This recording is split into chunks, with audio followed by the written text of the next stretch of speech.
भाई ऐसा है, सुन लो ध्यान से, देखो, छोड़ो इंट्रो, मेन है काम की चीजें, है ना? नहीं, मेन बात है कि इनऑर्गेनिक केमिस्ट्री सबसे ज़्यादा वीक रहती है बच्चों की, ठीक है? ऑर्गेनिक केमिस्ट्री में तो फिर भी कुछ गिने गिनाए क्वेश्चंस हैं जिनको रिपीटेड मोड पे पढ़ें तो पढ़ लेते हैं, जैसे नेम रिएक्शन हो गई, है ना, कुछ कन्वर्जेंस हो गई, मैकेनिज्म हो गई, नोमेनक्लेचर हो गया, आराम से डिवाइड करके आप पढ़ लेते हो। इनऑर्गेनिक केमिस्ट्री में पता नहीं चलता क्वेश्चन कहाँ से घुस के आ जाता है। तो इनऑर्गेनिक केमिस्ट्री के मैंने कुछ 30 क्वेश्चंस ऐसे सेलेक्ट किए हैं जो मल्टीपल टाइम पिछले 5 से 7 साल में रिपीट होते हुए आए हैं, और ये क्वेश्चंस बिल्कुल हाई वेटेज वाले क्वेश्चंस है जो आएंगे आएंगे, इसके अलावा कोई क्वेश्चन और बनता ही नहीं है, ये कह सकते हैं। अब इनऑर्गेनिक केमिस्ट्री में 2 चैप्टर हैं आपके, डी एंड एफ और आपका कोऑर्डिनेशन कंपाउंड, 7 पे 7 यानी कि टोटल 14 नंबर का है।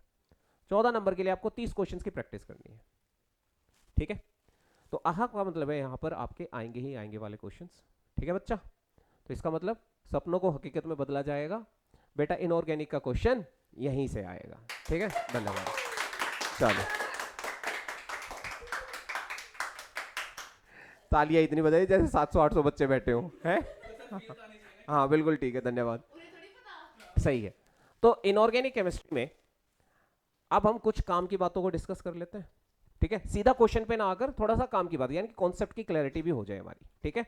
तो कुछ काम की बात है, और उस काम की बात में सबसे इंपॉर्टेंट चीज है जो मैंने तुम्हें बताई भी है बेटा, इंग्लिश सीखने के लिए जैसे अल्फाबेट्स की जरूरत होती है, ऐसे इनऑर्गेनिक सीखने के लिए आपको इलेक्ट्रॉनिक कॉन्फ़िगरेशन की जरूरत होती है। इलेक्ट्रॉनिक कॉन्फ़िगरेशन का मतलब होता है किसी भी एलिमेंट के चारों तरफ इलेक्ट्रॉन कैसे रखे हुए हैं, और D and F block element की तो ताकत ही उसका इलेक्ट्रॉनिक कॉन्फ़िगरेशन है। इरेगुलर वेराइटी होती है उसमें, डी ऑर्बिटल की इन्वॉल्वमेंट होने की वजह से कहीं D5 स्टेबल हो रहा है, कहीं D3 स्टेबल हो रहा है, कहीं D10 स्टेबल हो रहा है, कहीं जिंक कह रहा है मैं तो कलर सॉल्ट बनाऊंगा ही नहीं, है ना, कह रहे भाई डी ब्लॉक है पर ये ट्रांजिशन नहीं है, ये ट्रांजिशन है डी ब्लॉक नहीं है। बहुत सारे पंगे आपको देखने को मिलते हैं एक इस इलेक्ट्रॉनिक कॉन्फ़िगरेशन, क्योंकि परिवार बड़ा है।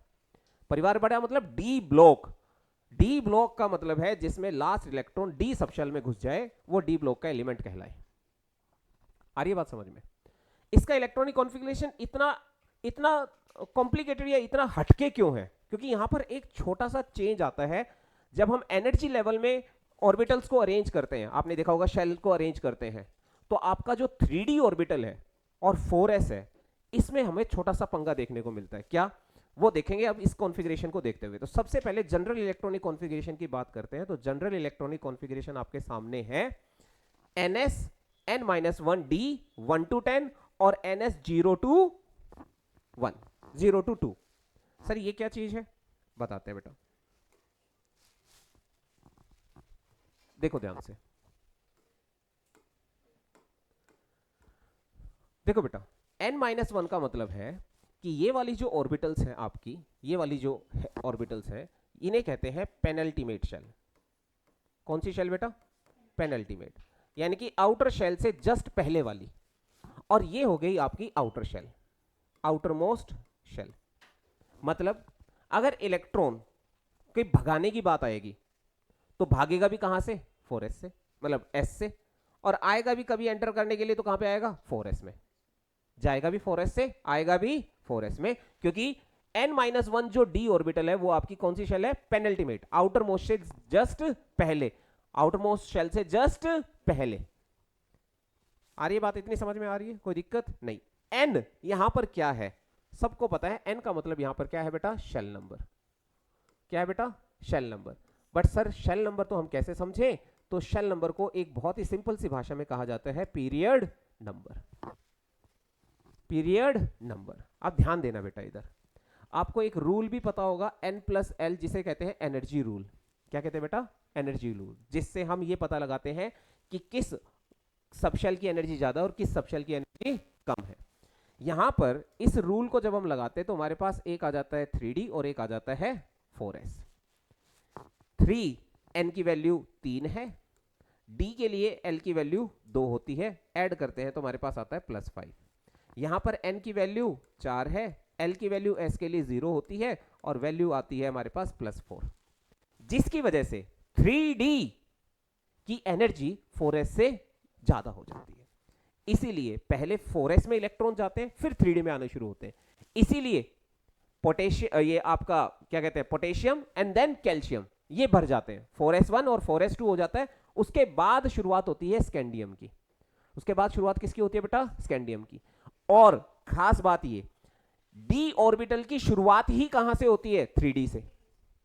तो उसके लिए n की मिनिमम वैल्यू कितनी होनी चाहिए? 4। n की मिनिमम वैल्यू कितनी होनी चाहिए? 4। यानी कि डी ब्लॉक की शुरुआत आपको फोर्थ पीरियड से पहले कहीं दिखेगी ही नहीं। इसलिए जब तुम पीरियोडिक टेबल बनाते हो तो बीच में खाई सी दिखाई देती है। फर्स्ट, सेकंड और थर्ड जब आप रो देखते हो तो इधर S दिखाई देता है, इधर P दिखाई देता है, बीच में खाई दिखाई देती है। वो खाई क्यों है? क्योंकि वहां पे कोई भी डी ऑर्बिटल नहीं है। नहीं तो 1D होता, 2D होता तो वहां पे रख दिया जाता। मेरी बात समझ में आई कि नहीं आई? उस खाई को इसलिए खाली रखा जाता है, वो खाई इसलिए है। शुरुआत कहां से होती है? फोर्थ सबशेल से, फोर्थ शेल से। फोर्थ शेल से पहले क्या होता है? 4s1 4s2 भर जाता है, फिर 3D1 से शुरुआत होती है और 3D10 तक कहानी जाती है, स्कैंडियम से जिंक तक, जो कि हमारी पहली सीरीज है। जब हम इस कॉन्फ़िगरेशन को इतना सीख लेते हैं तो क्या हमें पल्ले पड़ता है? क्या पल्ले पड़ता है कि हमारे पास पहली सीरीज देखने को मिलती है फोर्थ पीरियड से, जो कि कहां से शुरुआत होती है बेटा? 3D से। कहां से? 3D। फोर्थ पीरियड में 3D सीरीज, फिफ्थ पीरियड में 4D सीरीज, सिक्स्थ पीरियड में 5D सीरीज और सेवंथ पीरियड में 6D सीरीज। और जो आपकी 6D सीरीज होती है बेटा, ये आपकी इनकम्प्लीट होती है। क्या होती है बेटा? इनकम्प्लीट होती है। इतनी बात समझ में आ रही है कि नहीं आ रही है? सिंपल सिंपल सी बातें। इलेक्ट्रॉनिक कॉन्फ़िगरेशन जान है भाई इस चैप्टर का। जिसको इलेक्ट्रॉनिक कॉन्फ़िगरेशन नहीं आएगा वो चैप्टर में क्वेश्चंस को सिर्फ रट कर ही जा पाएगा, समझ नहीं पाएगा। अब तुम देखना, ये जो चार पांच पॉइंट यहां पर लिखे हुए हैं, ये आपको भाई साहब कम से कम अभी अभी हाथों हाथ तुम्हें कम से कम नहीं तो 7-8 क्वेश्चन का आंसर दे देंगे। 7-8 क्वेश्चन का आंसर। समझाऊं? ध्यान दो। अब देखो, पहली चीज ईमानदारी से देखना, फोर्थ पीरियड 3D1 से लेकर कहां तक जाएगा? 3D10 तक। 4s में 4s 0 से 4s 2 तक। 0 भी 1 भी हो सकता है, 2 भी हो सकता है, 2 तक। ठीक है। जनरल इलेक्ट्रॉनिक कॉन्फ़िगरेशन क्या है बेटा? आर्गन। यानी कि यहां पे कोर कॉन्फ़िगरेशन किसका है? आर्गन नोबल गैस का है। 3D1 से 10 तक और 4s 0 to 2, 1 to 2 होता है, 1 2 1 2 1 2 1 2। ठीक है। ऐसे ही यहां पर 4D। अब मुझे बताओ, ईमानदारी से बताना, फोर्थ पीरियड से मैं फिफ्थ पीरियड पे आ गया, क्या इंक्रीज हुआ? पीरियड नंबर इंक्रीज हुआ। पीरियड नंबर इंक्रीज होने का मतलब क्या है? क्या इंक्रीज हुआ? शेल नंबर इंक्रीज हुआ। शेल नंबर क्या हो गया? इंक्रीज। जैसे ही शेल नंबर इंक्रीज हुआ तो मैं कह सकता हूं कि सर क्या इंक्रीज हुआ? एटॉमिक साइज इंक्रीज हुआ। एटॉमिक साइज क्या हो गया? इंक्रीज हो गया। बहुत बढ़िया सर। अब भाई फिफ्थ पीरियड से सिक्स्थ पीरियड पर आते वक्त भी तो सर शेल नंबर इंक्रीज हो रही है। इसका मतलब तो यहां पर भी साइज क्या होना चाहिए? क्या हो गया भाई? अरे कहाँ आएगा भैया? चल ले, तू आ गया क्या? हाँ हाँ, ये आ गया था। साइज क्या होना चाहिए? इंक्रीज। बट नहीं होता। अब इसका रीजन समझो क्यों नहीं होता। देखो इधर जरा ध्यान से, तुम खुद बता दोगे सर, है? हाँ देखो, जैसे ही आप फोर्थ सीरीज से कहां पर आए? फिफ्थ पीरियड पे आए। फिफ्थ से सिक्स्थ पीरियड पर आए, या 4D सीरीज से कहां पर आए? 5D सीरीज पे आए। आपको यहां पर कुछ एक्स्ट्रा में दिखाई दे रहा है रखा हुआ? 4f electron. कौन से इलेक्ट्रॉन आ गए? 4f। 4f इलेक्ट्रॉन बेटा पेपर में इसके पैर कांपते हैं। इसका दोस्त कह रहा था भाई मैं तेरी पर्ची बना लाऊंगा, तेरे पे टीचर बहुत विश्वास करता है, मैं तेरे पीछे बैठ के नकल कर लूंगा, तू मेरे को टीचर से बचा लियो। कहते भाई ठीक है कोई बात नहीं। पर्ची बना के ले आया, वो पर्ची से नकल कर रहे, इसके पैर कांप रहे। टीचर फट से पहुंच गए इसके पास, हाँ भाई तेरे पास पर्ची है? मेरे पास नहीं है, इसके पास। पकड़वा दिया 1 मिनट में।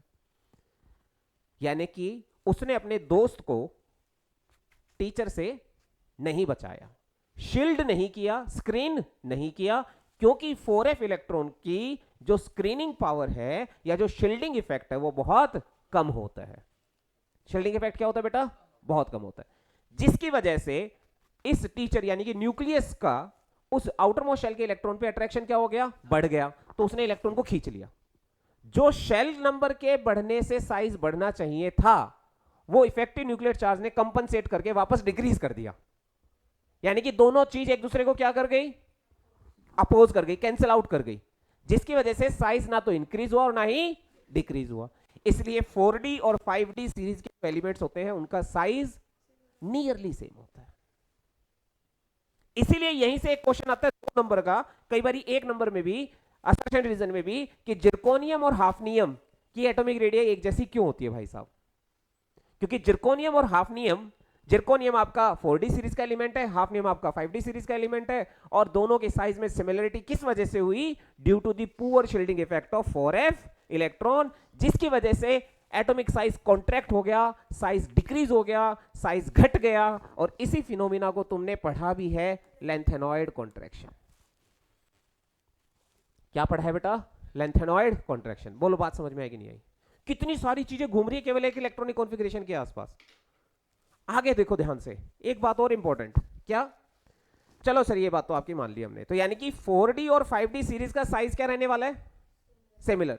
साइज सिमिलर है तो एटॉमिक मतलब एटॉमिक रेडियस सिमिलर है, एटॉमिक रेडियस सिमिलर, इसका मतलब उनकी प्रॉपर्टीज भी सिमिलर है, फिजिकल केमिकल प्रॉपर्टीज भी सिमिलर है। फिजिकल केमिकल प्रॉपर्टी सिमिलर है तो इसका मतलब उनका सेपरेट करना, उनका सेपरेट होना भी बड़ा मुश्किल है अगर मिक्सचर में मिल गया तो मेरे पास। यानी कि 4D और 5D सीरीज का सेपरेशन करना भी मुश्किल है। देखो कितने सारे क्वेश्चंस हो रहे हैं। अब यही क्वेश्चन पेपर में आ गए, why 4D and 5D series have similar atomic radius due to lanthanoid contraction, and why lengthenoid contraction? Due to the involvement of 4f electron which shows poor shielding effect. Sir shielding effect समझा दो क्या चीज है? shielding effect का मतलब होता है बचाव करना। जैसे तुम्हारे पापा तुम पे बहुत गुस्सा हो गया और तुम्हारी मम्मी बीच में आ गई है, और तुम्हारी मम्मी ने कहा कोई बात नहीं कोई बात नहीं, मैं देख लूंगी, तुम रहने दो, तुम तो ज्यादा ही कूट देते हो कतई है, मैं देख लूंगी, मैं जूतों से पीट दूंगी, तुम तो चप्पलों से ही जो इसकी खाल उतार दोगे। तो मम्मी ने बच्चे को पापा के मार से बचा दिया, तो मम्मी वहां पर क्या है? शील्डिंग इफेक्ट शो करती है? और आजकल बच्चा कूटे जा रहा है, पापा बच्चे को कूटे जा रहा है, मम्मी फोन पे रील बनाए जा रही है, देखो दरिंदा कूट दिया मेरा बच्चा, पर बचा नहीं रही है। अभी अभी इसकी सर्विस हुई है। तो आजकल की मम्मियां बचाने में ज्यादा बिलीव नहीं करती है ना। हमारी मम्मी तो, हाँ, पर मम्मी पहले चाहे खुद कूट ले कितना ही, लेकिन पापा से नहीं कूटने देती थी।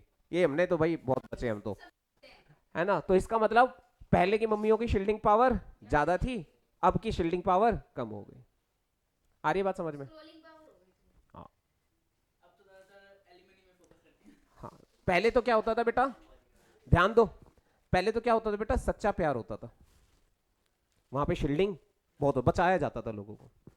लेकिन अब तो दगाबाज फ्रेंड है, वही नदियां मतलब सॉरी लुटिया डुबो देते। तो सच्चा प्यार और दगाबाज फ्रेंड, मतलब क्या है? इस डायरेक्शन में जाओगे तो शील्डिंग इफेक्ट कम पाओगे। तो सबसे कम शील्डिंग इफेक्ट कौन सी सबशेल में देखने को मिलेगा आपको? एफ में। ऐसा होता क्यों है? क्योंकि इस डायरेक्शन में जब हम जाते हैं बेटा, तो जो पेनिट्रेशन पावर है, यानी कि न्यूक्लियस के ज्यादा क्लोज होने की पावर, वो कम होती चली जाती है। कितनी सारी चीजें जुड़ रही हैं, कितनी सारी चीजें जुड़ रही हैं केवल एक इलेक्ट्रॉनिक कॉन्फ़िगरेशन के आसपास। मानते हो कि नहीं मानते हो? हाँ, अच्छा, अब एक मेरा छोटा सा सवाल, देखते हैं तुम कितना लॉजिक लगा पाते हो। 6th पीरियड से 7th पीरियड पे अगर मैं आऊंगा तो बताओ साइज इंक्रीज होगा कि डिक्रीज होगा? इंक्रीज ही होगा। क्यों? क्योंकि जो शील्डिंग इफेक्ट लगना था, वो जो पुअर शील्डिंग इफेक्ट होना था वो हो गया। अब यहां से यहां आएंगे तो साइज क्या होगा बेटा? इंक्रीज होगा, ये तो है। बट एक बात और ध्यान देना, यहां पर कौन सी सीरीज आ जाती है आपकी? एक्टेनॉइड। इसलिए इस कॉन्ट्रैक्शन का नाम क्या हो जाता है? Actinoid contraction. Actinoid contraction.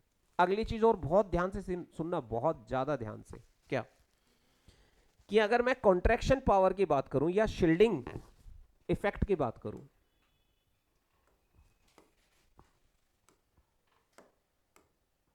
देखना कौन से इफेक्ट की बात करूं बेटा? शील्डिंग इफेक्ट की बात करूं तो शील्डिंग इफेक्ट आपका 4f का ज्यादा होता है, 5f का कम होता है। देखो 4f और 5f दोनों का ही कम है पहली बात तो, लेकिन 5f का 4f से भी कम होता है। भाई दो बच्चे कमजोर हैं, लेकिन उन दो बच्चों में भी एक बच्चा दूसरे बच्चे से भी ज्यादा कमजोर है, तो दोनों ही कमजोर है भाई। फेल तो दोनों ही हुए हैं, पर एक के 3 नंबर आए हैं, एक के 0 आए हैं, तो 3 वाला खुश हो रहा है, ओ मैं तो टॉप कर गया। समझ रहे हो? तो are you getting my point of the note of the point? या तो शील्डिंग इफेक्ट अगर इस डायरेक्शन में है, तो शील्डिंग इफेक्ट का दुश्मन कौन है बेटा? ZF, जेफ भैया। जेफ भैया कौन है? इलेक्ट्रॉन को खींचने वाले। जो परिवार को बांध कर रखें वो इफेक्टिव न्यूक्लियर चार्ज, जो परिवार को बटने दे, बढ़ने दे, वो शील्डिंग इफेक्ट। आ रही बात समझ में? तो इसका मतलब अब Z इफेक्टिव आपको कहां देखने को मिलेगा ज्यादा? 5F में Z इफेक्टिव ज्यादा होगा और 4F में कम होगा। इसी वजह से, इन दोनों के कॉम्बिनेशन की वजह से actinoid contraction is greater than lanthanoid contraction. अब पेपर में क्वेश्चन आता है कि actinoid contraction is greater than lectanoid. Lectanoid नहीं, क्या बुलवा रहा है यार तू मेरे से? हाँ, बायो घुसानी जरूरी है तुम्हें। लेक्टेनॉइड, लैक्टोज है, लैक्टोज है हमारे में भी, बायो में भी है, बायो मॉलिक्यूल पढ़ाते हैं हम, ठीक है ना, ऐसा नहीं है। बट इधर लेक्टेनॉइड कॉन्ट्रैक्शन नहीं है, ये लेंथेनॉइड कॉन्ट्रैक्शन है। हाँ, मैं ही गलत, मैं खुद का, मैं यार ये वर्ड तो मैंने भी नहीं बोला था कभी। हाँ, तो actinoid contraction is greater than lanthanoid contraction. आ रही है बात समझ में? ईमानदारी से बताओ, अभी अभी में कम से कम नहीं तो 7-8 चीजें तो सीखने को मिली ना, है ना भाई? आपको lanthanoid contraction, actinoid contraction, shielding effect, effective nuclear charge है, और साइज का वेरिएशन डाउन द ग्रुप, पहले इंक्रीज, फिर नियरली सेम, फिर इंक्रीज। ये सब चीजें समझ में आ रही हैं कि नहीं आ रही है? है ना? दूसरा, 4th पीरियड से ही क्यों शुरू हो रहा है, ये सब चीजें समझ में आ रही है कि नहीं आ रही है? बहुत बढ़िया। अब ये तो था जनरल इलेक्ट्रॉनिक कॉन्फ़िगरेशन पूरे डी ब्लॉक एलिमेंट का, जिसमें हमारी सीरीज कहां से शुरू हो रही है? 3D से लेकर 6D तक जा रही है। अब हम एक एक एलिमेंट के इलेक्ट्रॉनिक कॉन्फ़िगरेशन को देखेंगे, जिसमें आपके लिए सबसे इंपॉर्टेंट अगर कोई है तो वो फर्स्ट सीरीज है। कौन सी सीरीज है बेटा? First series. फर्स्ट सीरीज में भी कुछ स्टार एलिमेंट्स है जिनके बारे में ध्यान रखा जाता है, और जो नॉर्मल होते हैं उनके बारे में कोई बात नहीं करता। देखो ये तो सबको पता है, एवरेज लोगों की कोई जान पहचान नहीं होती, 2 ही लोगों की जान पहचान होती है ना? या तो नीरज चोपड़ा या नीरज भवानिया, है ना? बाकी नीरज वर्मा शर्मा ये कोई नहीं है पहचान वाले, है ना? समझ रहे हो कि नहीं समझ रहे हो? चलो, हाँ हाँ, नीरज भवानिया जिसका सरकार अपमान करती है, और नीरज चोपड़ा जिसका सरकार सम्मान करती है ना? नीरज शर्मा कोई जानता ही नहीं, कोई नहीं जानेगा पहचानेगा। चलो बात करते हैं यहाँ पर हमारी, हाँ, पहली सीरीज कौन सी सीरीज है? 3D series. शुरुआत कहाँ से होती है बेटा? स्कैंडियम से, ठीक है? इसके अलग अलग तरीके के न्यूमोनिक्स होते हैं, 1 मिनट में याद करो, 40 सेकंड में याद करो, करना क्या है याद करके, है ना? क्या था? Scandium, scandium, titanium, vanadium, chromium, manganese, iron, cobalt, निकल, कॉपर, जिंक। नहीं, अरे कोई जरूरी थोड़ी है जे याद करना। चलो के सुना दो। अच्छा, ठीक है, ठीक है। चलो, ये हमारे पास एलिमेंट्स है, इसमें स्टार कॉन्फ़िगरेशन वाले एलिमेंट कौन कौन से हैं? स्टार कॉन्फ़िगरेशन वाले एलिमेंट्स, बट सर आपने हाईलाइट कर तो रखे हैं। हाँ।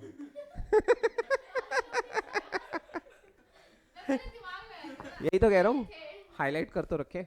ये सारे के सारे आपको एलिमेंट्स आपने याद रखने। यस बेटा, प्लीज क्लिक द फोटो। मुझे पता है मेरी तो लेगी नहीं फोटो। कोई नहीं, हाँ ठीक है।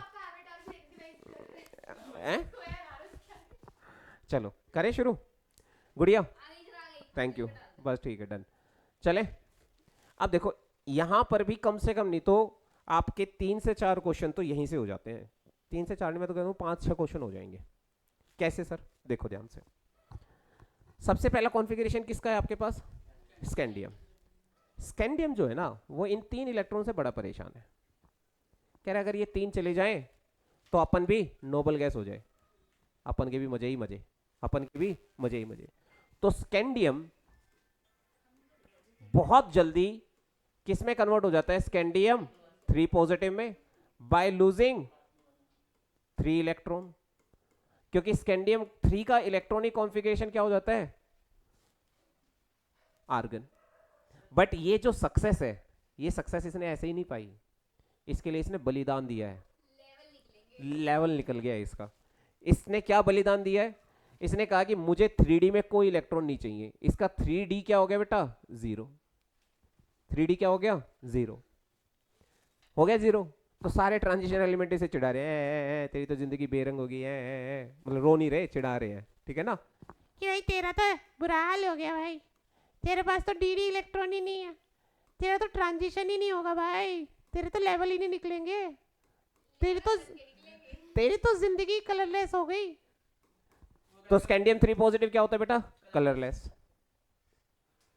क्योंकि डी इलेक्ट्रॉन ही नहीं, ट्रांजिशन क्या खाक करेगा। समझ रहे हो? अगला खेल देखो जरा ध्यान से। ये वाला खेल है ना, अच्छे को नहीं समझ में आता। मैंने ऐसे बच्चे भी देखे हैं जो ग्रेजुएशन लेवल पे भी जाके इस बात को नहीं पकड़ पाते जो बात यहीं पे पकड़ सकते हो तुम।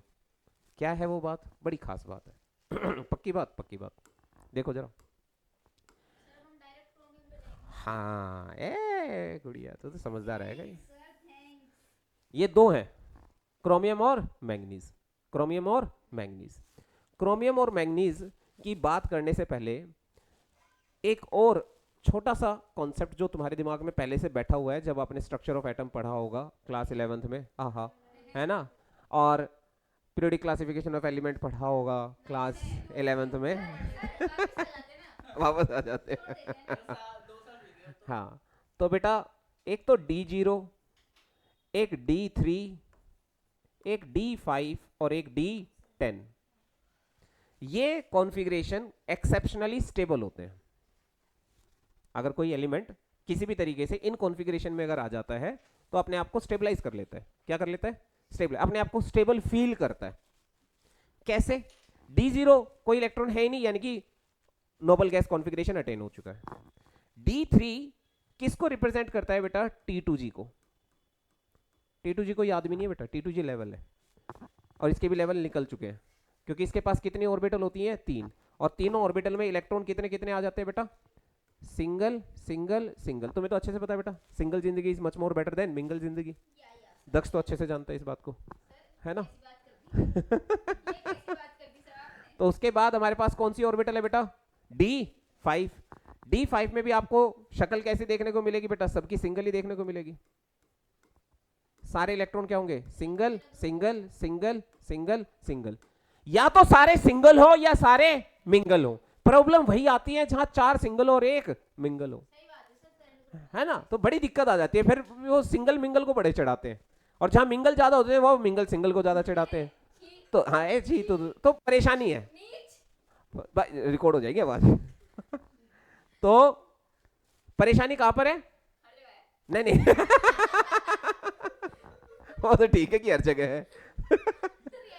हाँ, तो बात यहां पर आ गई। अब देखो यहां पर D10 ने क्या किया भाई? सबकी शादी करवा दी। कौन है ये? मारो इसको पकड़ के। Single single single single single, mingle mingle mingle mingle mingle. सबकी शादी करा दी है। चलो बोलो बच्चों, बात समझ में आ रही है? ये 3 तरीके के कॉन्फ़िगरेशन, 4 तरीके के कॉन्फ़िगरेशन सबसे ज़्यादा स्टेबल होते हैं। अब ये क्यों पढ़ा दिया सर आपने पहले? यहाँ पे तो आप क्रोमियम और मैग्नीज की कुछ लड़ाई वड़ाई के बारे में बात कर रहे थे, उसी के बारे में बात करेंगे। कलेश, ठीक है, क्या कलेश है वो देखते हैं। हाँ बेटा क्यों नहीं, देखना जरा। आपके पास क्रोमियम का कॉन्फ़िगरेशन क्या है? 25 एटॉमिक नंबर है, 24 है? 24 है। Argon 3D5 4s1। अब क्रोमियम में से मैंने पहला इलेक्ट्रॉन निकलवाया, लॉस ऑफ 1 इलेक्ट्रॉन, तो क्या मिला बेटा? क्रोमियम +1। क्या मिलेगा जल्दी बताना? Argon 3D5। एक इलेक्ट्रॉन को ही बड़े आसानी से लॉस कर देगा, तो इसका मतलब इसका जो फर्स्ट आयनेशन एंथैल्पी होगी वो क्या होगी बेटा? लो होगी। फर्स्ट आयनेशन एंथैल्पी क्या होगी बेटा? लो होगी।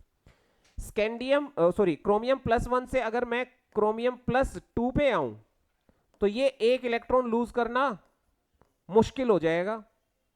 इसका मतलब जो सेकेंड आयनेशन एंथैल्पी होगी वो क्या होगी? हाई होगी। ठीक है सर, लेकिन क्रोमियम 2 पॉजिटिव से अगर मैं एक और लॉस करवाऊं, loss of 1 electron, loss of 1 electron, तो एक और इलेक्ट्रॉन का लॉस करवाऊं तो क्या बनेगा? क्रोमियम 3 पॉजिटिव और 3d3। अभी अभी मैंने बताया 3d क्या है, 3d3 क्या है, ज्यादा स्टेबल है। इसका मतलब अगेन फिर आपकी आयनेशन एंथैल्पी क्या होगी बेटा? लो होगी। सही बात कह रहे हो सर आप। इसका मतलब आप ये कह रहे हो कि क्रोमियम 2 पॉजिटिव जो है, क्रोमियम 2 पॉजिटिव बड़े आसानी से कन्वर्ट हो जाएगा किसमें? क्रोमियम 3 पॉजिटिव में, easily oxidised. Easily oxidise, easily oxidise मतलब ऑक्सीडेशन आसानी से होगा। और जिसका ऑक्सीडेशन आसानी से हो जाता है वो कैसे बिहेव करता है बेटा? Act as reducing agent. बहुत बढ़िया, act as a reducing agent, हाँ या ना? यानी कि chromium 2 positive will be a strong reducing agent. Chromium 2 positive, not 3 positive. Chromium 2 positive is a strong reducing agent because it can lose electron easily and get converted into chromium 3 positive, having stable D3 electronic configuration with T2G level. Am I clear? यहां तक बात समझ में आ गई? Done है? ठीक। Sir ये कहानी बता क्यों रहे हो? कहानी की शुरुआत यहां पर देखो, जब आप मैग्नीज को देखोगे तब तुम्हारे तोते उड़ेंगे। मैग्नीज, मैग्नीज का इलेक्ट्रॉनिक कॉन्फ़िगरेशन क्या होता है बेटा? 25 एटॉमिक नंबर है, आर्गन तक 18 हो गए, 3d 5 हो चुका है और 4s 2 हो चुका है।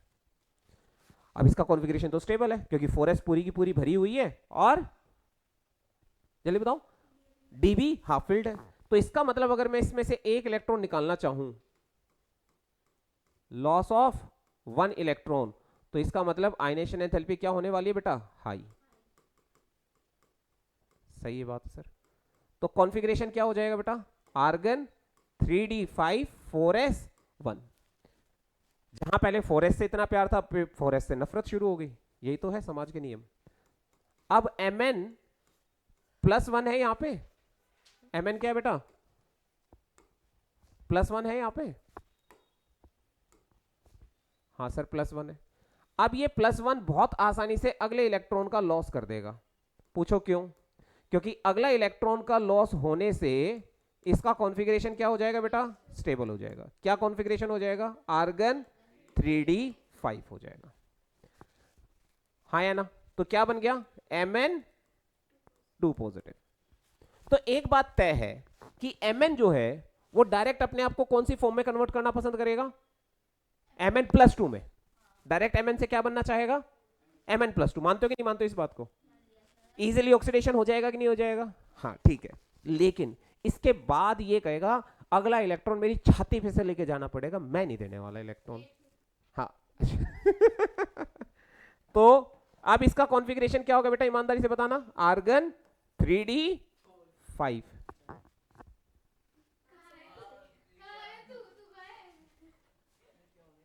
भाई देखो इलेक्ट्रॉन लूज करने के बाद की सिचुएशन है ना ये। सही लिखा है ना मैंने? हाँ वही चीज तो है, ये सेम ही है बेटा, एक ही चीज है ना? वो मैंने वहां लिख दिया, अब यहाँ लिख दे, बात एक ही है, ठीक है ना? हाँ। लेकिन Mn2 पॉजिटिव से अगर ये जाना चाहे Mn3 पॉजिटिव में, अब दिक्कत है लॉस ऑफ 1 इलेक्ट्रॉन। तो अब यहां पर आयनाइजेशन एंथैल्पी क्या हो जाएगी बेटा? बहुत हाई हो जाएगी, है ना? High, very high. ओए होए होए कितनी बढ़िया इंग्लिश है, ठीक है? आयनाइजेशन एंथैल्पी वो भी थर्ड, हाई, वेरी हाई।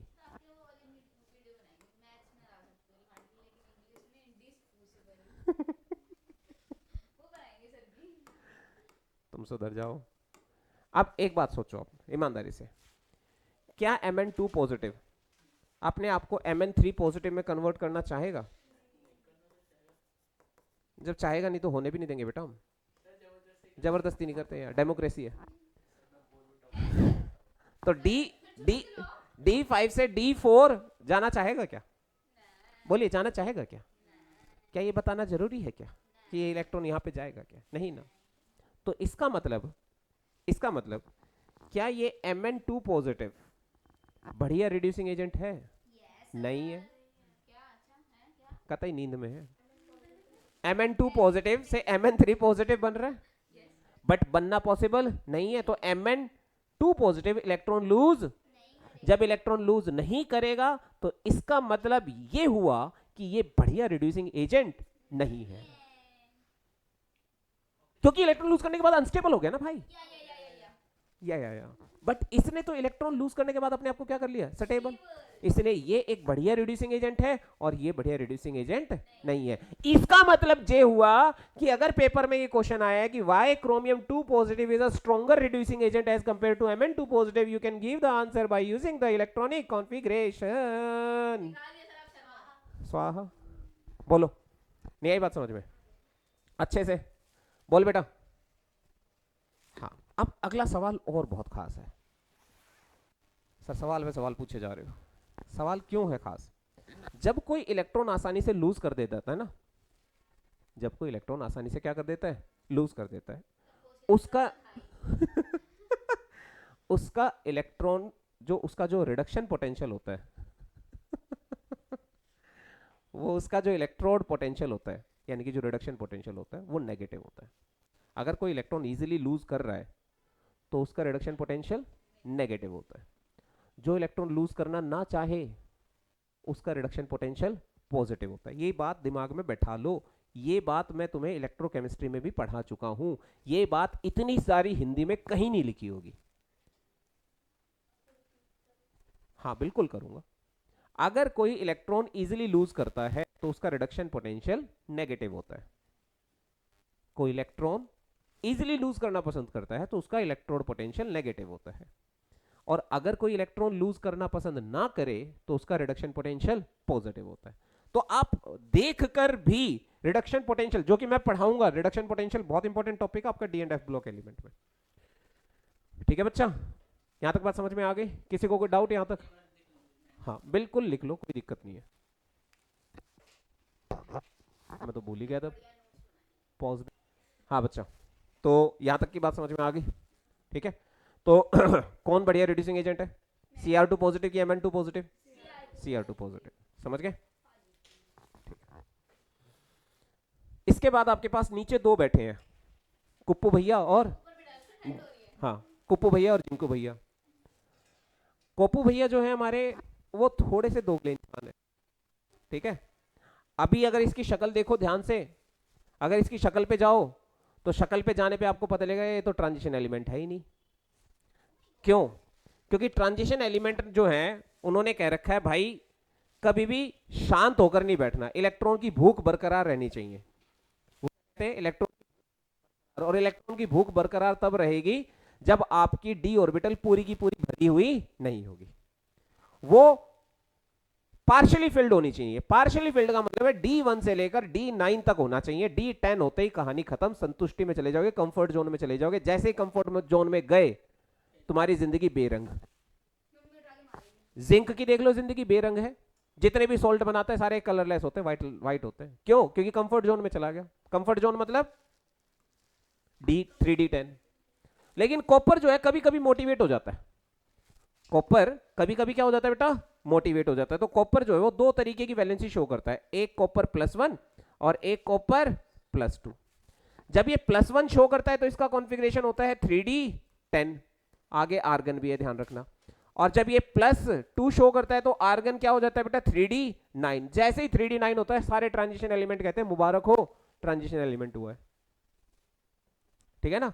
यानी कि कौन सी फॉर्म में कॉपर ट्रांजिशन एलिमेंट की तरह बिहेव करेगा? कॉपर प्लस या कॉपर 2+? कॉपर 2+। समझ रहे हो? तो ट्रांजिशन एलिमेंट बनना इतना आसान काम नहीं है, आग की दरिया है और तैर के जाना है।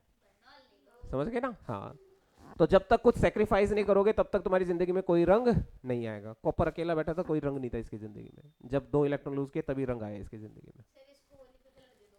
हाँ, और जिंक देख लो, जिंक किसी भी हालत में सारा मूड जिंक किसी भी हालत में कलर्ड सॉल्ट नहीं।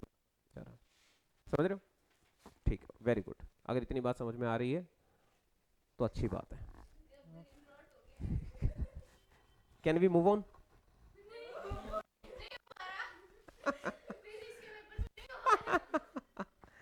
चलिए आगे बढ़ते हैं, आगे बढ़ते हैं।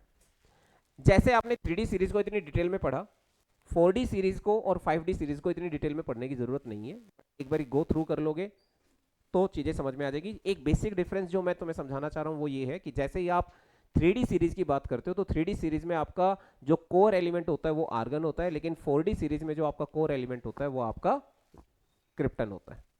और ऐसे ही जैसे ही आप 5D सीरीज में जाओगे आपका जेनन हो जाएगा, और लास्ट सीरीज में जब आप जाओगे तो आपका रेडॉन हो जाएगा। ठीक है, अगली बात जो असली बात है वो ये है कि जैसे ही आप इस सीरीज की बात करते हो, इस सीरीज में एक छोटा सा गैप देखने को मिलता है कि जैसे 57 नंबर आता है, 57 के बाद डायरेक्ट 72 दिखाई दे रहा है, 57 पे स्टार लगा हुआ है, उसके बाद 72 लगा हुआ है। तो ये गैप क्यों है? क्योंकि लेंथेनम के तुरंत बाद, लेंथेनम के तुरंत बाद 4f इलेक्ट्रॉन भरने शुरू हो जाते हैं। कौन से इलेक्ट्रॉन भरने शुरू हो जाते हैं? 4f 1 से लेकर 4f 14 तक जाते हैं। इसलिए 58 से लेकर और 71 तक, 58 से लेकर 71 तक काउंट करके देखो, 58, 59, 60, 61, 62, 63, 64, 65, 60, 66, 67, 68, 69, 71, बस बस बस 71। कितने है गए? 14 एलिमेंट हो गए। डर रहा था मैं, 14 हो गए पूरे के पूरे। यानी कि ये 14 एलिमेंट कौन से ग्रुप के हो गए? आपके एफ ब्लॉक के, एफ ग्रुप के हो गए, एफ ब्लॉक के हो गए। ठीक है, और ये 14 एलिमेंट की शुरुआत करने वाला कौन है? लेंथेनम। कौन है? लेंथेनम के बाद ये एक नई सीरीज आ रही है जो ट्रांजिशन के अंदर है। जो ट्रांजिशन के अंदर होती है उसे क्या कहते हैं? Inner transition. इसलिए एफ ब्लॉक एलिमेंट का एक और नाम क्या है? Inner transition element. और जैसे ही 4f भर गया तुरंत कौन से इलेक्ट्रॉन भरने शुरू हो जाएंगे? डी। इसलिए कौन आ जाएगा? हाफ्ता हाफ्ता हाफ नियम, हाफ्ता हाफ्ता हाफ नियम। समझ रहे हो कि नहीं समझ रहे हो? आका बाका नहीं, ये भगवान हर चीज में रील लिए बैठे हैं ये बच्चे हैं। मैंने हाफ ना कहा, आका बाका करने लग गए। या अल्लाह। हाँ क्लियर है बच्चा? ऐसे ही परेशानी, ये तो आ गई आपकी लेंथेनम वाली। ठीक है, इससे पहले हमारे पास ये लेंथेनम वाली होगी और एक और थी हमारी हाफ नियम की आएगी, वो इसमें इंक्लूड नहीं है, वो अलग है। ठीक है, चलो आगे बढ़े। ठीक है, अब जो तुमने इलेक्ट्रॉनिक कॉन्फ़िगरेशन इतना डिटेल में सीखा है, उस इलेक्ट्रॉनिक कॉन्फ़िगरेशन से ही रिलेटेड देखना, सारे के सारे आंसर तुम्हारी आंखों के सामने देखने को मिलेंगे। बिल्कुल मिलेगी, पीडीएफ मिल जाएगी, तुम्हें चिंता मत करो, मेरी फोटो के साथ मिलेंगी, सुंदर सी क्यूट सी। या चलो आगे बढ़े, अगले साल ही मिलेगी। चलो हाँ, काम की बातें हैं, और उन काम की बातों में सबसे पहली काम की बात क्या है? सबसे पहली काम की बात क्या देखने को मिल रही है आपको? Variable oxidation state. Variable oxidation state. चल ले यार, तू क्यों टाइम पास कर रहा है? हाँ, वेरिएबल ऑक्सीडेशन, देख कह रहा हूं नहीं चल रहा। कोई भी एलिमेंट जो डी ब्लॉक का एलिमेंट है वो वेरिएबल ऑक्सीडेशन स्टेट शो क्यों करता है? इसके पीछे का बेसिक रीजन, अगर तुम इसके कॉन्फ़िगरेशन में जाओगे सबसे पहले पेज पे, यहां पर, हाँ क्यों? क्यों? क्योंकि इन दोनों शेल में, कौन कौन सी shell? Penultimate shell, penultimate shell, ओए होए लिख ही ना देता इससे बढ़िया, है ना। और ये कौन सी है बेटा? आउटर मोस्ट शेल, है ना, आउटर मुद्रिका सेवा। तो इन दोनों के बीच में एनर्जी का गैप क्या होता है? बहुत कम होता है। तो दोनों जो है बॉन्ड फॉर्मेशन मेला में चले जाते हैं, है ना, मेले में चले जाते हैं, बॉन्ड फॉर्मेशन के मेले में, कि चल भाई मैं भी बॉन्ड बना लूंगा, तू भी बॉन्ड बना लियो। तो जब सारे इलेक्ट्रॉन बॉन्ड बनाने के लिए अवेलेबल हैं तो वेरिएबिलिटी आपको देखने को मिलेगी ऑक्सीडेशन नंबर में, जिसकी शुरुआत +2 से लेकर +7 तक की आपको दिखती है। मैंगनीज के अंदर आपको ये सारी ऑक्सीडेशन स्टेट दिखाई देती है। हाँ या ना? डन।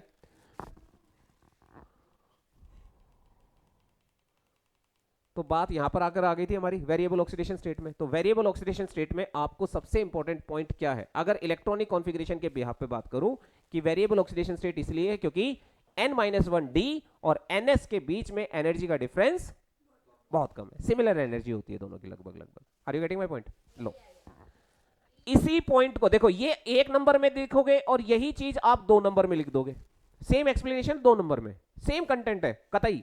1 नंबर में आए चिपका के ये लाइन लिख दी, और 2 नंबर में आए तो ये क्या है, देखो, both ns and n1 minus d electron can be used in bond formation. Why they can be used in bond formation? Because their energy gap is very less, both have similar energy, giving multiple oxidation state. Higher states are made more stable for early elements. ज्यादातर आपको high oxidation state early elements में देखने को मिलेगी, जो कि आपकी manganese तक है। पूछो क्यों? क्योंकि वहां पर ज्यादा नंबर ऑफ अनपेयर्ड इलेक्ट्रॉन आपको देखने को मिलते हैं।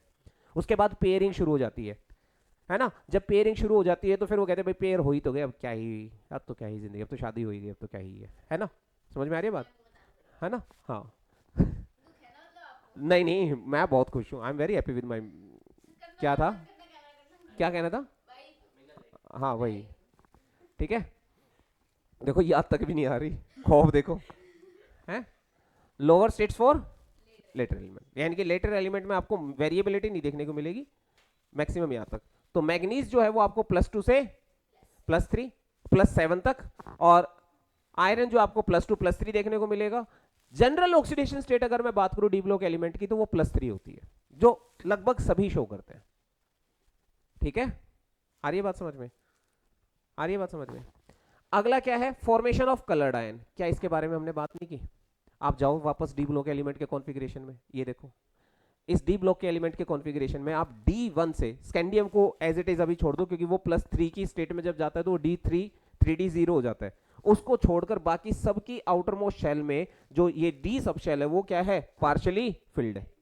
पार्शियली फिल्ड है तो इसका मतलब कलर्ड आयन तो बनाएंगे ही बनाएंगे। पार्शियली फिल्ड होने की वजह से होता क्या है, जब देखो मान लो मैं सेंट्रल मेटल एटम हूं, ठीक है, मान लो मैं हूं क्रोमियम, ठीक है, क्रोमियम हूं, क्रोमियम ने एक इलेक्ट्रॉन लूज कर दिया, क्रोमियम +1 हो गया, 2 लूज कर दिया, क्रोमियम +2 हो गया अब, और फिर +3 हो गया, D3 में आ गया +3 हो गया। ठीक है, अब क्या है, D3 में 3 इलेक्ट्रॉन है, T2G में ऊपर नहीं है, तो T2G का इलेक्ट्रॉन जंप करके कहां चला जाएगा? EG सबशेल में। ये जो जंपिंग होती है, ये जंपिंग कब होती है? जब वो एनर्जी को क्या करता है? एब्जॉर्ब करता है। एनर्जी एब्जॉर्ब की, इलेक्ट्रॉन जंप करके ऊपर चला गया। अब ये इलेक्ट्रॉन ज्यादा देर ऊपर एक्साइटेड स्टेट में रहेगा नहीं भाई। न्यू ईयर की पार्टी पूरे साल थोड़ी बनाओगे, एक ही दिन तो बनाओगे, थोड़ी देर एक्साइटेड रहोगे, वापस नीचे आना ही आना है। पता तो है ही, पेपर भी तो देने हैं। कहीं पता चले फरवरी में हमारा अलग ही न्यू ईयर बन रहा है? सब कह रहे हैं वाह पटाखे छूट रहे, पटाखे नहीं छूट रहे, डंडे पड़ रहे हैं। हाँ, मेरी बात समझ में आ रही है कि नहीं आ रही है? तो इसका मतलब वो इलेक्ट्रॉन एक्साइटेड स्टेट से वापस कहां पर आ रहा है? ग्राउंड स्टेट पे। जब ये वापस ग्राउंड स्टेट पे आएगा तो ये एनर्जी को क्या करेगा? इमिट करेगा। ये जो इमिटेड एनर्जी होगी और जो एब्जॉर्ब्ड एनर्जी होगी, इन दोनों का जो कलर का कॉम्बिनेशन होता है वो तो कंप्लीमेंट्री, यानी कि अगर यहां से रेड कलर जा रहा है तो इधर ग्रीन कलर एब्जॉर्ब दिखाई देगा आपको। समझ में? कंप्लीमेंट्री कलर दिखाई देता है हमें। कैसा कलर दिखाई देता है? कंप्लीमेंट्री। हाँ वही कंप्लीमेंट्री। हाँ, इंग्लिश मत बोला करो बस मेरे आगे, ठीक है? बात या डिस्पोजेबल। तो are you getting my point of the note of the point? Done है? हाँ, तो इसका मतलब इलेक्ट्रॉन का क्या हुआ? ट्रांजिशन। तो कलर्ड आयंस होंगे। अगर इलेक्ट्रॉन का ट्रांजिशन ही नहीं हुआ तो आपको कलर्ड आयन देखने को नहीं मिलेंगे। अब ट्रांजिशन मतलब सुनो, डी जो T2G लेवल है वो भी पूरी भरी हुई है, ऊपर भी ऑर्बिटल भरी हुई है, इलेक्ट्रॉन है ही नहीं, ट्रांजिट जगह है ही नहीं ऊपर बैठने के लिए, बैठ के थोड़ा खा पी के तभी तो बंदा नीचे आएगा, एक्साइटेड स्टेट तभी तो बनेगी। मानते हो कि नहीं मानते हो? तो अब वो है ही नहीं पोजीशन, तो डी ट्रांजिशन होगा ही नहीं। डी ट्रांजिशन क्यों कहते हैं इसे हम? क्योंकि डी ऑर्बिटल से इलेक्ट्रॉन डी ऑर्बिटल में ही ट्रांजिट होता है। क्योंकि जो ये 5 डी ऑर्बिटल होती हैं, ये 5 डी ऑर्बिटल स्प्लिट हो जाती हैं 2 पार्ट में, एक EG लेवल और एक T2G लेवल, है ना? हमने कोऑर्डिनेशन कंपाउंड में पढ़ा था, ऑक्टाहेड्रल फील्ड और टेट्राहेड्रल फील्ड, है ना? तो इलेक्ट्रॉन ट्रांजिट तब होगा जब ये ऑर्बिटल क्या हो चुकी होंगी? स्प्लिट होगी। और डी ऑर्बिटल से डी ऑर्बिटल में ट्रांजिशन होता है, इसलिए हम इसे कहते हैं डी ट्रांजिशन। आ रही है बात समझ में? तो ये कब पॉसिबल है? जब ऑर्बिटल कैसी हो आपकी? पार्शियली फिल्ड हो। अब जिंक के पास पार्शियली फिल्ड ऑर्बिटल नहीं है, तो वो ट्रांजिशन एलिमेंट भी नहीं है और वो कलर्ड आयन भी नहीं बनाता है। 1 नंबर में क्वेश्चन अगर आएगा तो 1 नंबर में क्वेश्चन के लिए आपको सिर्फ इतनी सी बात लिखनी है, पार्शियली फिल्ड डी ऑर्बिटल। अगर एमसीक्यू क्वेश्चन आ गए तो फट से पकड़ोगे कि पार्शियली फिल्ड डी ऑर्बिटल होनी, लेकिन इस पार्शियली फिल्ड डी ऑर्बिटल से हो क्या रहा है वो एक्सप्लेनेशन यहां पे है। क्या? Absorption of visible light causes dd transition between split d orbitals, the complementary color will be observed। जो फुल्ली फिल्ड होंगी और जो एम्प्टी डी ऑर्बिटल होंगी वो कोई भी कलर शो नहीं करेंगी। इसीलिए कॉपर 2 पॉजिटिव तो ब्लू कलर का है, क्योंकि इसका कॉन्फ़िगरेशन क्या हो जाता है 3d 9, Fe3 पॉजिटिव का भी हो जाता है 3d 5 आई थिंक सो, हाँ 3d 5। जिंक 2 पॉजिटिव का होता है 3d 10, ये तो कलरलेस होगा। बोलो आ रही कि नहीं आ रही बात समझ में? मैग्नेटिक बिहेवियर के बारे में अगर हम बात करें तो वापस आप कॉन्फ़िगरेशन पे आओ। मैं कह रहा हूं ना कॉन्फ़िगरेशन जान है भाई, जान, इसकी जान है बिल्कुल पूरे चैप्टर की। यहां देखो आप D1 से लेकर और D8 तक चले जाओ, D1 से लेकर D8 तक सारे के सारे इलेक्ट्रॉन क्या है अनपेयर्ड है, मतलब पेयरिंग हो रही है, कुछ पेयर है, एक भी अनपेयर्ड है तो वो पैरामैग्नेटिक कहलाएगा, ये तो सबको पता है। क्या कहलाएगा बेटा? पैरामैग्नेटिक कहलाएगा, हाँ या ना? तो मैक्सिमम ट्रांजिशन एलिमेंट्स का मतलब ही क्या है? पैरामैग्नेटिक। जो ट्रांजिशन एलिमेंट नहीं वो पैरामैग्नेटिक नहीं, इसके अकॉर्डिंग। क्योंकि जो पार्शियली फिल्ड होगा बेटा उसकी ऑर्बिटल कैसी होगी? कम से कम एक ऑर्बिटल में तो अनपेयर्ड इलेक्ट्रॉन होगा ही होगा ना, एटलीस्ट। मानते हो कि नहीं मानते हो? तो जहां अनपेयर्डनेस है वहां पर आपकी पैरामैग्नेटिक, मतलब मोस्टली ट्रांजिशन एलिमेंट्स कैसे नेचर के होते हैं? पैरामैग्नेटिक नेचर के होते हैं। Are you getting my point और नॉट? चलो अब अगर आगे की बात करें तो स्पिन की अगर बात करें, ये भी आपका कोऑर्डिनेशन कंपाउंड से रिलेटेड टॉपिक है बट थोड़ा सा बता देता हूं। स्पिन का मतलब क्या है? देखो आपने दो तरीके के लिगेंड्स पढ़े थे, एक स्ट्रॉन्ग फील्ड लिगेंड और एक वीक फील्ड लिगेंड पढ़े थे ना। स्ट्रॉन्ग फील्ड लिगेंड क्या करते हैं? इलेक्ट्रॉन को पेयर अप कर देते हैं, और पेयर अप होने की वजह से क्या होता है? इनर डी ऑर्बिटल की इन्वॉल्वमेंट हो जाती है। कौन सी ऑर्बिटल की इन्वॉल्वमेंट होती है? इनर मतलब 3d ऑर्बिटल की इन्वॉल्वमेंट हो जाती है। और अगर हाई स्पिन है तो इसका मतलब यहां पे कौन सी ऑर्बिटल की इन्वॉल्वमेंट हो जाएगी? 4d की। कौन सी ऑर्बिटल की इन्वॉल्वमेंट होगी? 4d की। समझ रहे हो? तो 3d की इन्वॉल्वमेंट कहां पर देखने को मिलेगी? जहां लो स्पिन होगा, और लो स्पिन कौन प्रोड्यूस करते हैं बेटा? Strong field ligand. कौन से फील्ड लिगेंड? स्ट्रॉन्ग। वो इलेक्ट्रॉन को पेयर अप करके इनर डी ऑर्बिटल से अपनी हाइब्रिडाइजेशन शुरू करते हैं। लेकिन 4d कौन शो करेंगे? जो वीक फील्ड लिगेंड होंगे। कौन से लिगेंड होंगे बेटा? Weak field ligand. Are you getting my point? Simple सी बात है, कोई बड़ी बात तो नहीं कही। जो स्ट्रॉन्ग फील्ड लिगेंड होंगे वो जो कॉन्फ़िगरेशन, जो हाइब्रिडाइजेशन शो करेंगे वो शो करेंगे D2sp3। वीक फील्ड लिगेंड जो शो करेंगे वो शो करेंगे sp3d2। सर ये क्या चीज है? बिल्कुल बाहर वाली डी ऑर्बिटल यूज हो रही है, इसलिए इसे कहते हैं आउटर डी ऑर्बिटल कॉम्प्लेक्स। कौन सा complex? Outer D orbital complex. और अगर अंदर वाली ऑर्बिटल यूज हो रही है तो उसे क्या कहेंगे? Inner D orbital complex. Done है भाई साहब? कोई परेशानी? कोई परेशानी नहीं। अब देखो यहां पे एक छोटा सा एग्जांपल दे रखा है। क्या कह रखा है कि भाई Fe जो है वो हाई स्पिन बनाता है H2O के साथ और लो स्पिन बनाता है Cn के साथ, क्योंकि H2O जो है वो वीक फील्ड लिगेंड है, तो उसमें स्पिन क्या होगा? हाई होगा। स्पिन क्या होगा बेटा? हाई होगा। और साइनाइड क्या है? एक स्ट्रॉन्ग फील्ड लिगेंड है, तो उसके इसमें क्या होगा? लो स्पिन होगा। Are you getting my point और नॉट? तो कोऑर्डिनेशन कंपाउंड की भी शुरुआत यहीं से हो रही है, इसलिए D and F block elements आप पहले पढ़ लो तो ज्यादा बढ़िया है, फिर coordination compound. Is it clear? चलो कुछ और बेसिक प्रॉपर्टीज है, जैसे कॉम्प्लेक्स की फॉर्मेशन की अगर हम बात करें, इलेक्ट्रॉनिक कॉन्फ़िगरेशन कैसे कॉम्प्लेक्स फॉर्मेशन में हेल्प करता है? जब आप वेरिएबल ऑक्सीडेशन स्टेट शो करते हो, ठीक है ना, तो आप मल्टीपल बॉन्ड बनाने के लिए भी कैपेबल हो जाते हो। दूसरा, जो ट्रांजिशन एलिमेंट होते हैं उनके न्यूक्लियस पर चार्ज भी क्या होता है? ज्यादा होता है, तो वो लिगेंड्स को अपनी तरफ अट्रैक्ट भी कर रहे हैं।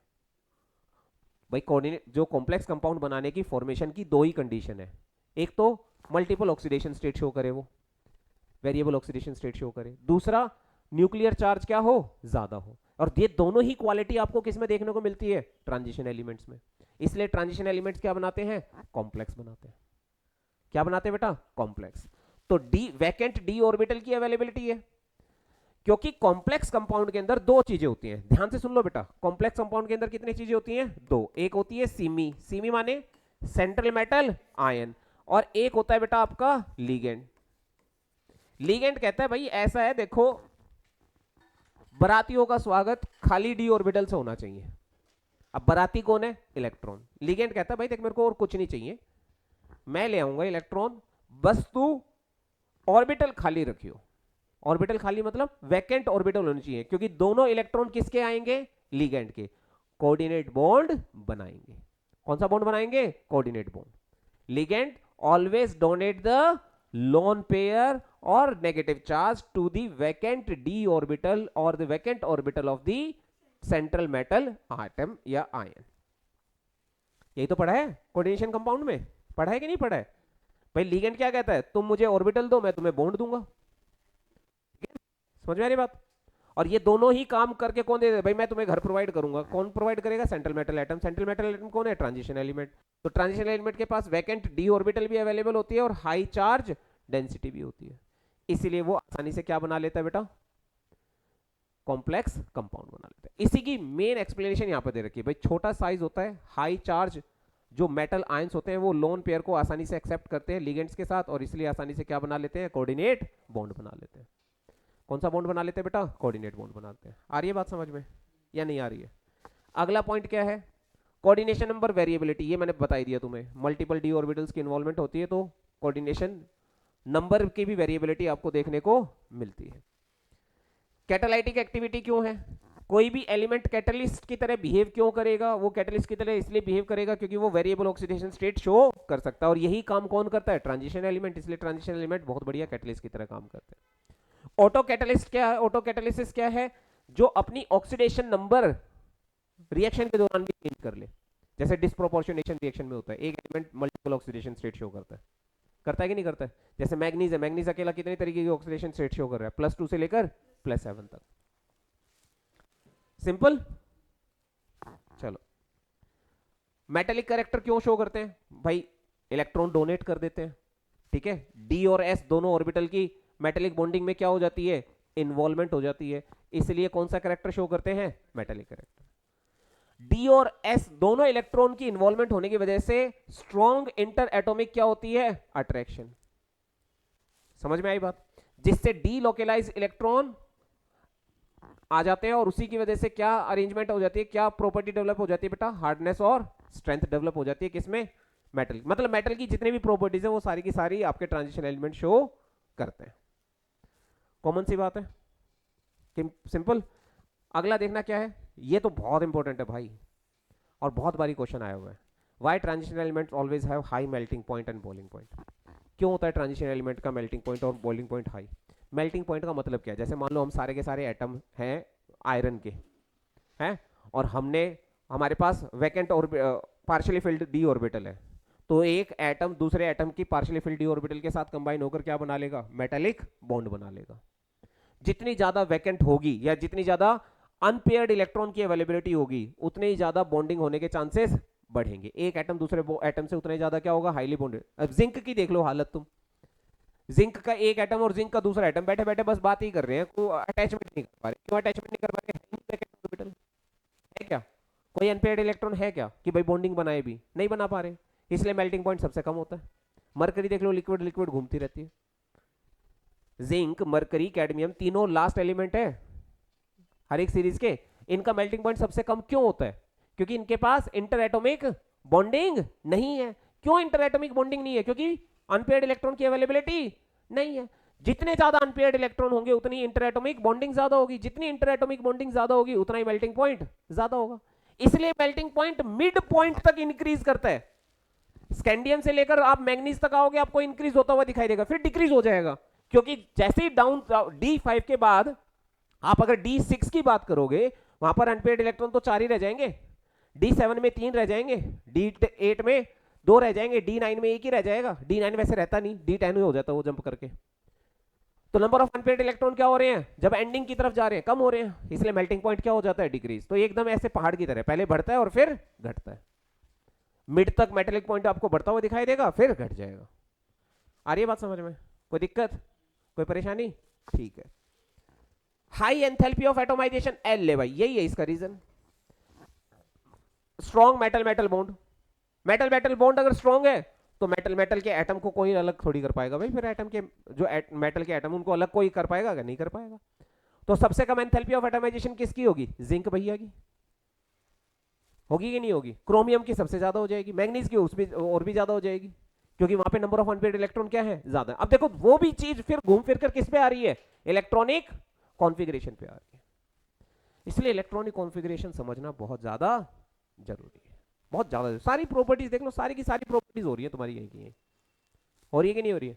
इसके बाद तो हमारे पास फिर वो दो इंपॉर्टेंट कंपाउंड रह जाते हैं डी ब्लॉक के अंदर, है ना, प्रिपरेशन ऑफ पोटेशियम परमैंगनेट और प्रिपरेशन ऑफ पोटेशियम डाइक्रोमेट, और उसकी कुछ प्रॉपर्टीज। मैक्सिमम प्रॉपर्टीज यहां पर हमारी कवर हो चुकी है।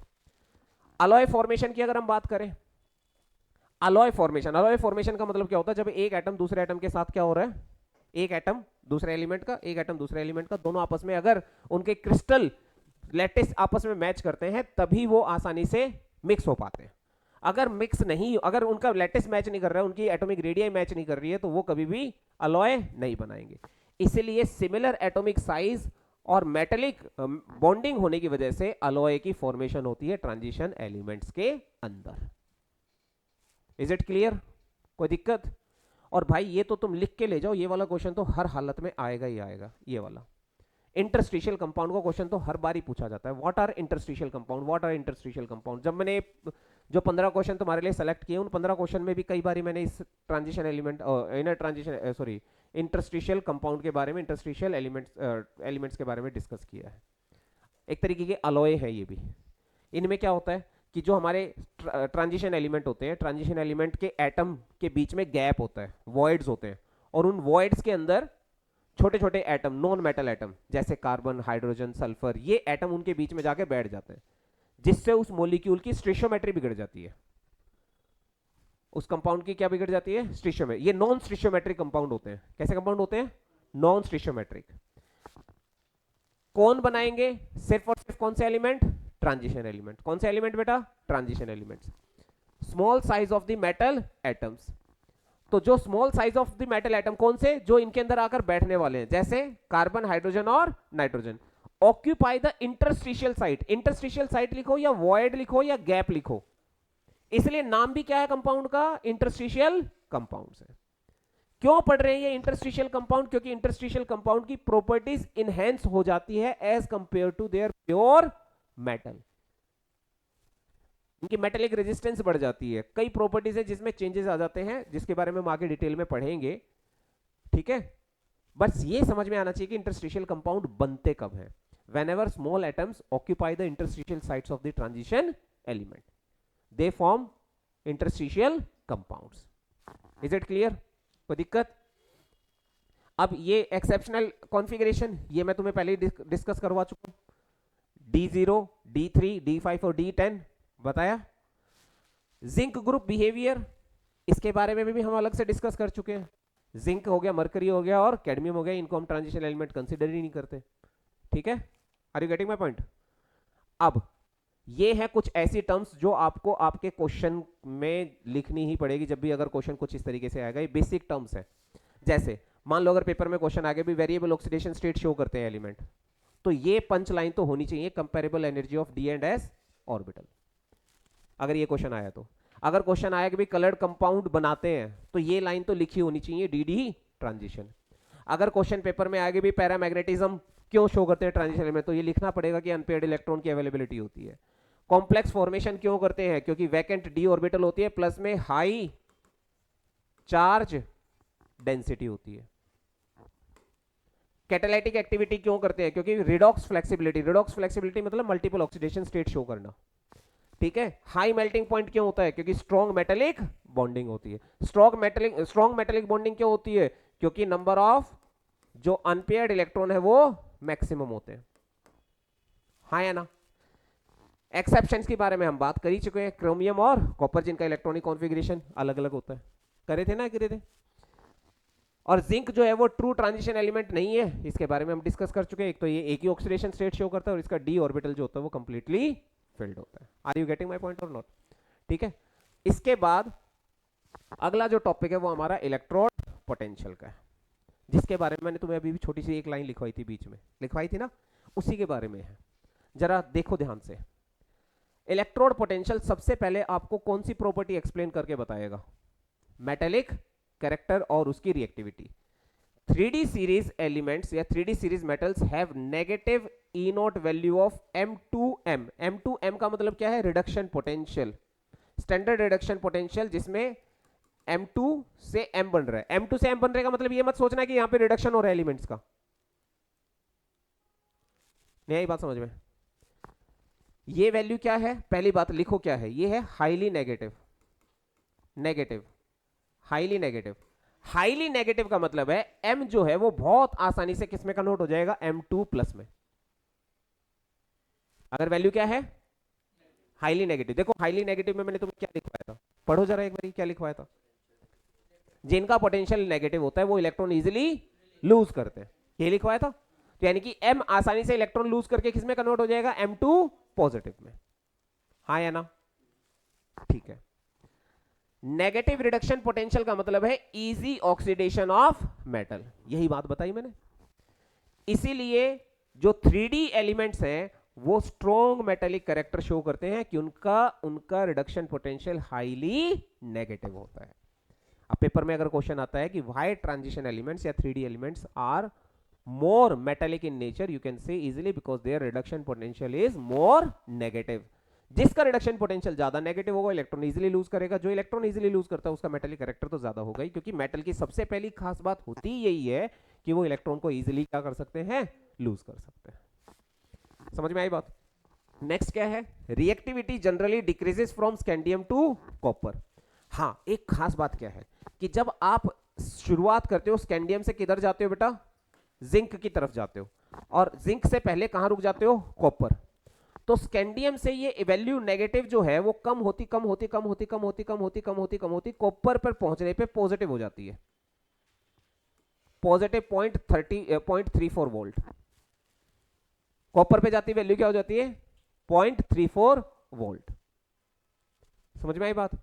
क्योंकि यहां पर इसकी जो हाइड्रेशन एंथैल्पी है वो सेकेंड हाइड्रेशन एंथैल्पी को कंपनसेट करती है, इसलिए इसका पोटेंशियल आपको पॉजिटिव दिखाई देने को मिलता है। बात समझ में आ रही है कि नहीं आ रही है? समझ में आ रही है कि नहीं आ रही है? ठीक है। ये लाइन याद रखना कि ये लेफ्ट टू राइट जब हम जाएंगे तो वैल्यू लेस नेगेटिव होती चली जाएगी। मोर नेगेटिव रिडक्शन पोटेंशियल मतलब more reactive metal. Is it clear? Done है? ठीक है। थोड़ी एक दो बातें और रहती, कंप्लीट हो जाएगा। ठीक है। अगला पॉइंट क्या हमारे पास? Reducing nature of metals. Metals अब जब जिनका रिडक्शन पोटेंशियल नेगेटिव होगा, जिनका रिडक्शन पोटेंशियल क्या होगा बेटा? नेगेटिव होगा, वो इलेक्ट्रॉन आसानी से लूज करेंगे। जो इलेक्ट्रॉन को आसानी से लूज करेंगे वो क्या कहलाएंगे? स्ट्रॉन्ग रिड्यूसिंग एजेंट, यानी कि good reducing agent. Am I clear? ठीक है। Reducing power generally decreases across the series. Reducing power यानी कि इलेक्ट्रॉन को लूज करने की टेंडेंसी धीरे धीरे धीरे धीरे जब हम लेफ्ट टू राइट जाते हैं वो कम होती चले जाते हैं, लेकिन जिंक यहां पे एक एक्सेप्शनल केस है। जिंक का पोटेंशियल लास्ट में कॉपर का पॉजिटिव होता है, जिंक का तुरंत नेगेटिव हो जाता है। और कितना नेगेटिव होता है बेटा? -0.76 वोल्ट। आपको वैल्यू याद नहीं रखनी है, लेकिन पता होना चाहिए कि वैल्यू क्या होती है इसकी? नेगेटिव हो जाती है। क्यों नेगेटिव हो जाती है? उसके पीछे का रीजन बहुत इंपॉर्टेंट, ये लाइन लिखना हर हालत में। यहां पे क्वेश्चन क्या बनता है? क्वेश्चन ये बनता है कि जिंक का रिडक्शन पोटेंशियल नेगेटिव है, कॉपर का पॉजिटिव है। क्यों? इस रीजन की वजह से, क्योंकि जिंक के केस में हाइड्रेशन एंथैल्पी क्या हो जाती है? ज्यादा हो जाती है। ठीक है। जिसकी वजह से Zn2 पॉजिटिव आयन ज्यादा स्टेबलाइज हो जाते हैं, इसलिए इलेक्ट्रॉन आसानी से लूज हो जाते हैं। Is it clear? डन है बच्चा? पक्की बात? ठीक है। तीसरा पॉइंट क्या है? Stability of oxidation states. अब यहां पे देखो ध्यान से, ये बहुत इंपॉर्टेंट लाइंस है सारी की सारी। स्टेबिलिटी ऑफ ऑक्सीडेशन स्टेट, कौन सी ऑक्सीडेशन स्टेट कहां पर ज्यादा स्टेबल होगी? जैसे अर्ली एलिमेंट्स की बात कर ले। अर्ली एलिमेंट्स कौन सा? स्कैंडियम, टाइटेनियम और वेनेडियम। स्कैंडियम, टाइटेनियम, वेनेडियम में M2 पॉजिटिव और M3 पॉजिटिव का जो रिडक्शन पोटेंशियल है, ये रिडक्शन पोटेंशियल है, ध्यान रखना बेटा। कौन सा रिडक्शन पोटेंशियल? जहां पर M3 पॉजिटिव और M2 पॉजिटिव, वैल्यू क्या है? नेगेटिव है। नेगेटिव है, इसका मतलब M2 पॉजिटिव आसानी से किसमें कन्वर्ट होना पसंद करेगा? M3 पॉजिटिव में। M3 पॉजिटिव में, हाँ या ना? डन। इसीलिए यहां पर आपको +3 ऑक्सीडेशन स्टेट ज्यादा स्टेबल देखने को मिलेगी। बट जब लास्ट के एलिमेंट्स की बात करते हैं, फिकोनी, आयरन, कोबाल्ट और निकल, यही वैल्यू क्या हो जाती है? पॉजिटिव। रिडक्शन पोटेंशियल क्या बन जाता है? पॉजिटिव। इसलिए वहां पर +3 ऑक्सीडेशन स्टेट ना देखने को मिलकर कौन सी देखने को मिलेगी? +2। यहां पे भी क्वेश्चन बन गया तुम्हारा सीधा 2 नंबर का, है ना? कि कौन सी एमसीक्यू क्वेश्चन बन सकता है कि अर्ली ट्रांजिशन एलिमेंट में कौन सी ऑक्सीडेशन स्टेट ज्यादा स्टेबल होती है? +3। और लेटर ट्रांजिशन एलिमेंट्स में 2। क्यों होती है? क्योंकि अर्ली केसेस में जो रिडक्शन पोटेंशियल है वो नेगेटिव होता है और लेटर एलिमेंट्स में रिडक्शन पोटेंशियल पॉजिटिव हो जाता है। आ रही बात समझ में? ठीक है। एक पॉइंट और ये तो हम डिस्कस कर चुके हैं, वी हैव डिस्कस। तो ये सारी की सारी हमारी काम की बातें थी। इन काम की बातों को अगर दिमाग में रख लोगे तो जो 15 क्वेश्चन हम अगली वीडियो में पढ़ने वाले हैं वो क्वेश्चंस ऐसे हो जाएंगे झटके में। समझ गए? चलो आज की सेवाएं समाप्त।